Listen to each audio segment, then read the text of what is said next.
السلام علیکم ورحمۃ اللہ وبرکاتہ۔ آج کل الیکشن کا دور ہے، الیکشن کا زور شور ہے۔ ہر پارٹی دن رات ایک کر کے زور لگا رہی ہے کہ اس بار الیکشن ہم نے جیتنا ہے۔ ہر بندہ، ہر پارٹی والا، ہر امیدوار اپنی کوشش میں لگا ہوا ہے، لیکن آپ نے اس ویڈیو کو سکپ نہیں کرنا، آپ نے اس ویڈیو کو آخر تک ضرور دیکھنا ہے۔ آپ ووٹ کس کو دیں، کس کو دینا چاہیے، یہ ساری تفصیل اس ویڈیو میں جانیں گے۔ چینل پر نہ ہے تو چینل کو ضرور سبسکرائب کریں۔ ووٹ کس کو دیں، واضح رہے کہ ووٹ دینے کی ازرو شرع 3 حیثیتیں ہیں۔ ایک حیثیت شہادت کی ہے کہ ووٹر جس امیدوار کو اپنا ووٹ دے رہا ہے اس کے متعلق اس کی شہادت دے رہا ہے، یہ شخص اس کام کی قابلیت بھی رکھتا ہے اور دیانت اور امانت بھی۔ اس اعتبار سے غیر مستحق امیدوار کو ووٹ دینا جھوٹی گواہی ہے، جو کہ گناہ کبیرہ ہے۔ دوسری حیثیت شفاعت یعنی سفارش کی ہے کہ ووٹر اس شخص کی نمائندگی کی سفارش کرتا ہے۔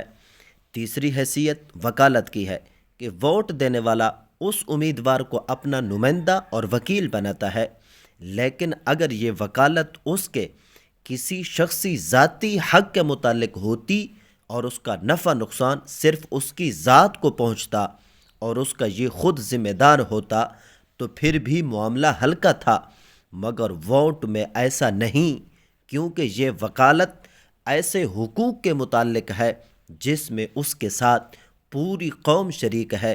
اس لیے اگر کسی نااہل کو اپنی نمائندگی کے لیے ووٹ دے کر کامیاب بنایا تو پوری قوم کے حقوق کو پامال کرنے کا گناہ بھی اس کے گردن پر آئے گا۔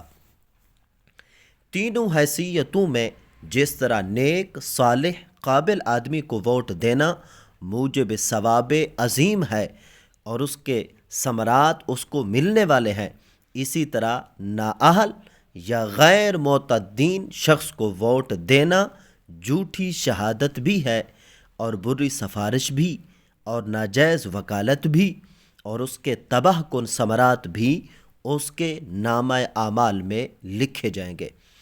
مذکورہ بالا تفصیل کو مد نظر رکھتے ہوئے ووٹ ایسے امیدوار کو دینا چاہیے جو خود بھی مطلوبہ اہلیت اور صلاحیت رکھتا ہو اور اس کا جماعتی منشور بھی درست ہو اور اس کے متعلق اطمینان ہو کہ وہ دینی اور دنیاوی لحاظ سے بہترین اقدامات کر سکتا ہے۔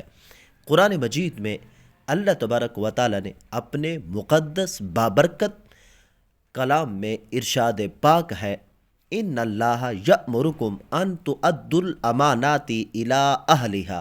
تفسیر معارف القرآن اور جواہر الفقہ میں لکھا ہے، جس کا خلاصہ یہ ہے کہ شرعی اعتبار سے ووٹ دینا دراصل اس بات کی شہادت دینا ہوتا ہے کہ جس کو ووٹ دیا جا رہا ہے وہ اس کی نمائندگی کے لیے اہل ہے، اس کے اندر تمام صفات و اہلیت کی تمام شرائط لازمی موجود ہیں۔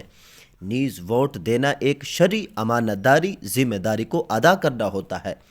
ووٹ دینے والا ووٹ دے کر قومی امانت کے بار امانت کو منتخب نمائندہ کے سپرد کرتا ہے۔ تیسرے، اس میں وکالت بھی ہوتی ہے کہ ووٹ دینے والا شخص نمائندہ کو اپنا وکیل بنا دیتا ہے، وہ جو کچھ کرے گا اس کے گناہ و ثواب میں ووٹ دینے والا بھی شریک ہوگا۔ دوستو، آپ کے لیے دعوت ہے، آپ اس ویڈیو کو سن کر فیصلہ کریں کہ ووٹ کس کو دینا چاہیے۔ ویڈیو اچھی لگی تو لائک ضرور کریں۔